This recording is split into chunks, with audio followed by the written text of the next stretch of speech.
நம்ம திராவிட மாடல் அரசு ஆட்சி பொறுப்புக்கு வர்றதுக்கு முன்னாடி இதே திருவண்ணாமலை இருந்துதான் உங்கள் தொகுதியில் ஸ்டாலின் என்கிற பேர்ல உங்களுடைய கோரிக்கை மனுக்களை வாங்கி ஆட்சிக்கு வந்ததும் 100 நாள்ல தீர்த்து வைக்கிற பயணத்தை தொடங்கினேன். ஆட்சிக்கு வந்தது முதல் நாள் அதுக்குன்னு ஒரு தனித்துறையை ஏற்படுத்தி அதற்குன்னு ஒரு அதிகாரியை நியமிச்சோம். வாக்களிச்சவங்க மட்டும் இல்ல, வாக்களிக்காதவங்களும் பாராட்டும் ஆட்சியை நடத்துவேன்னு அன்றைக்கு நான் வாக்குறுதி அளிச்சேன். அதை நான் செஞ்சிருக்கேன்.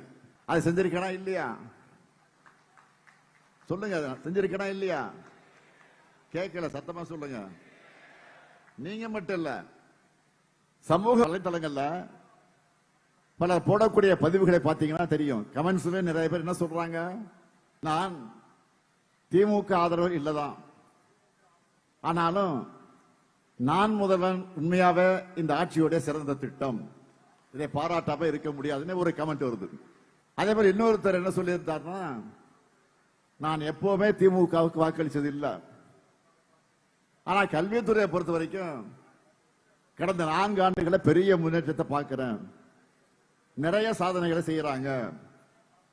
காலை உணவு திட்டம் மாதிரி ஒரு திட்டம் பாஜக கூடிய மாநிலங்கள் கூட வரல, இன்னும் எத்தனை ஆண்டு ஆகும்னு தெரியல அப்படின்னு சொல்லி இருக்கிறார்.